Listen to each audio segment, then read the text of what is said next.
मुबारक रात है। फरमाया ये वो रात है जिसमें कुरान उतारा गया। मेरा एक सवाल है, बड़ी मुबारक रात है, कुरान उतारा गया, बड़ी मुबारक रात है, किताब उतारी गई, बड़ी मुबारक रात है, जिब्रील अमीन उतरे, बड़ी मुबारक रात है, 1000 महीनों की इबादत से बेहतर है। मगर मेरा सवाल ये है, उस मुबारक रात में जिब्रील किस पर उतरे थे? उस मुबारक रात में जिब्रील कुरान किसके पास लेकर के आए थे?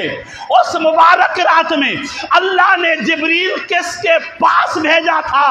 अरे याद रखना, रातें खुद ब खुद मुबारक नहीं होती।